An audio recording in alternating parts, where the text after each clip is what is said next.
مرحبا بكم في قناتي من جديد. ان شاء الله تكونوا بألف خير والنعمة. اليوم جيتكم بتبارة عشاء رمضان سهلة وخفيفة وتحضروها في وقت قصير. باش نعمل لكم كفتة محشية بالبطاطا، ترشي، سلطة خضراء وشوربة بالدجاج، وللسهرية كيك بالبرقدان وكيس جو بالكيوي والبرقدان.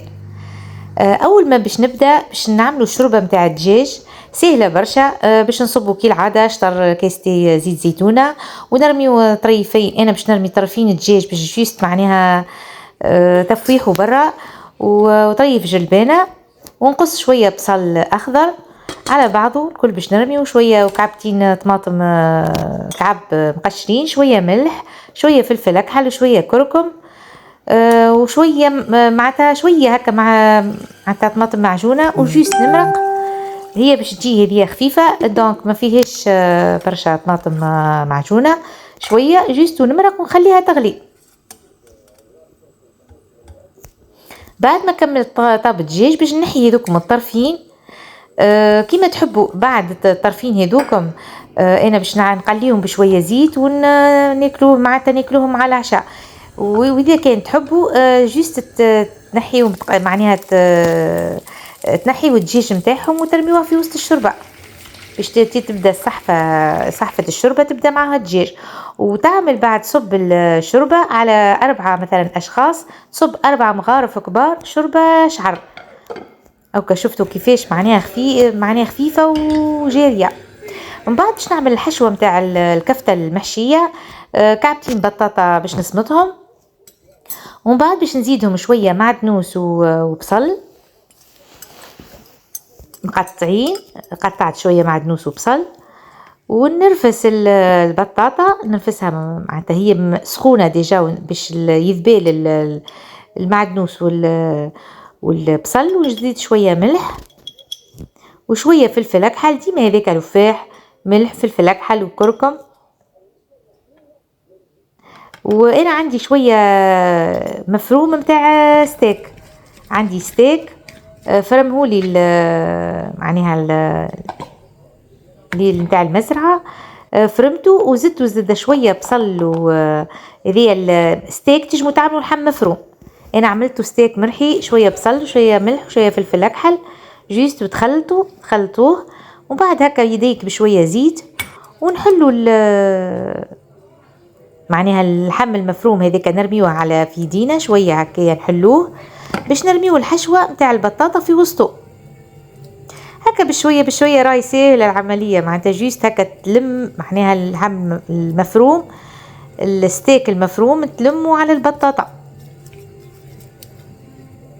او تلمه هكا شويه بشويه بشويه، وتخليهم بعد باش نلفوهم بالشابلور والعظم والفرينه قبل ما نقليوهم.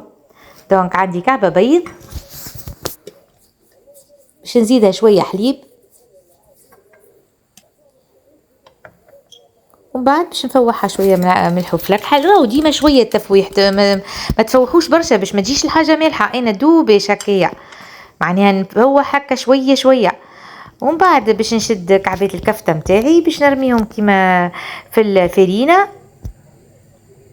ومن بعد في البيض ومن بعد في العظم ومن بعد في الشابلور.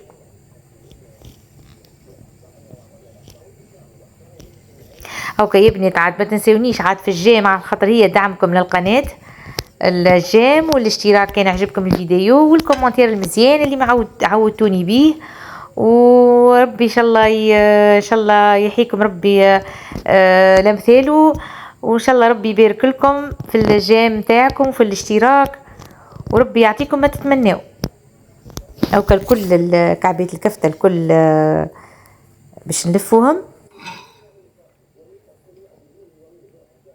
وبعد ما حضرتهم انا ديجا راني حضرتهم وخليتهم في الفريجيدير حتى معناها حضرت بقيه العشاء. بعد قليتهم راهم والله الكفته هذيا راهو بنه في الحشوه. راهو البطاطا تجمو تزيدوا شويه فروماج ربي، تجمو تزيدوا اللي تحبوا. انا ما عملتش خليتها هكا معناها طبيعيه، هذيكاش نحب خاطر يزي نهار كامل واحنا كل شيء نطيبوه بالفرماج دونك نقصت.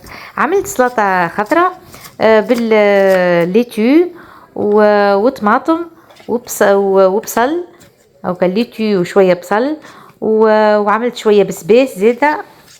ديما هذيك هي السلطه الخضراء راهي في اللي في رمضان ماذا بيه الواحد من كل ليله ديما معاه هيك سلطه بسباس، معناها السلطه راهي معناتها باهيه تهضم وتخلي حتى العشاء ما يرزنش الواحد خاطر يبدا نهار كامل صايم، ماذا بيه هيك السلطه الخضراء باش يهضم الماكله اللي كلاها. وشويه فجل، والفجل عاد زاده كيف انا السلطه الخضراء راهو رمضان ولا غير رمضان ديما معناها ديما هذيك معناتها ديما موجوده في العشاء. دونك شويه بصل شويه فجل، نشجع عليها برشا السلطه على خاطر هي تعرف انا كي عرست ما كنتش ناكلو برشا السلطه في دار بابا، وقت اللي عرست تعلمت ناكل السلطه دونك لقيتها نفعتني برشا. شويه فلكحل وشويه ملح وشويه زيت زيتونه وشويه خل باش نعمل شويه ترشي. دونك عندي سفناريا قشرتها وصمتها مع كعبة ثوم. والله ما نعرفش انتوما، فما شكون يقول لها ترشي، فما شكون يقول لهم مكحوريه، ما نعرفش انا نعرف لهم مكحوريه كي تبدا مقليه، اما انا ما قليتهاش.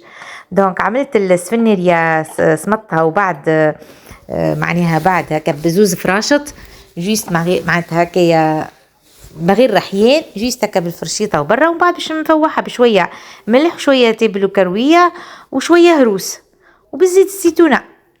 والله بنينه كي تاكلها بنينه. ديجا عندي الكفته باش نزوزو بها الكفته. هاكا الليله انا عملت عشاء خفيف، ما عملتش مروقات وما عملتش عجين، لا عملت حتى شيء. دونك عملت سلطه هذه الترشي، وعملت السلطه الخضراء والكفته المحشيه وطرف الشوربه يزي على خاطر راهو ماذا بيه الواحد ما يكثرش زياده في العشاء باش ما يرزنش حتى في السهريه يقعد مقلق. وقت اللي عندي كيك بالبرقدان باش نعمل شويه سكر وشويه كيس سكر، فنجان سكر وفنجان زيت نباتي وفنجان برقدان، معناتها عندي برقدانه عصرتها كيف ما هي بقشرتها وخلط الكل مع بعضه. ومن بعد باش نصب الفرينه وباكو خميرة مرطبات الفرينة باش نصب معناتها حتى اللي انت تخلط معناتها حكاية زوز فناجل. الفنجان اللي باش نكيلو به من الاول نكيلو به معناتها بقية المكونات. دونك عندي مول كيك عملتها بشوية زبدة وصبيت الكيك هذيا سهلة. دونك فنجان 3 كعبات بيض وفنجان سكر، فنجان زيت نباتي وفنجان برقدان معصور بقشرته وباكو خميرة قطو وهذيك وتخلطها بالفرينة. وبعد ما طابت عملت زينتها بالسكر المحور، خليتها على 180 درجة لمدة 40 دقيقة. دونك عندي جو باش نعمل كعبة برقدان قشرتهم، البرقدان اللي عندك اللي تحبه. انا عملت تومسون وكعبة كيوي وزدتهم الماء وشويه سكر وعصرتهم.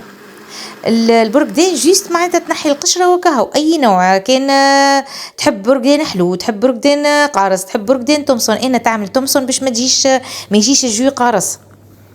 دونك عملت كهو في السهريه الواحد طريف كيك وكيس جو دورانج بنين، والله بنين جا بنين على الاخر. جربوه راهو بنه على بنه. والكيك زيادة بنينة. السكر بالنسبة للكيك تنجموا تنقصوا السكر، جيت خفيفة وسهلة والله. في لحظة معناها بعد ما كملت العشاء كملت حضرت وانا في اخر وقت وانا خلطتها. دونك اوكي خفيفة وبنينة.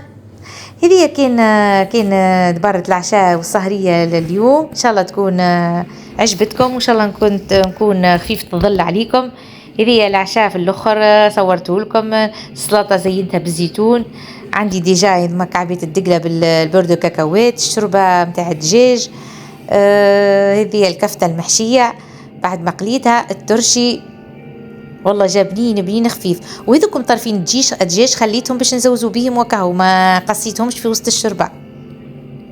دونك يلا إلى اللقاء مع وصفات أخرى وأفكار أخرى، وما تنسونيش عاد في الجيم والاشتراك والكومنتات، ونخليكم على خير إن شاء الله.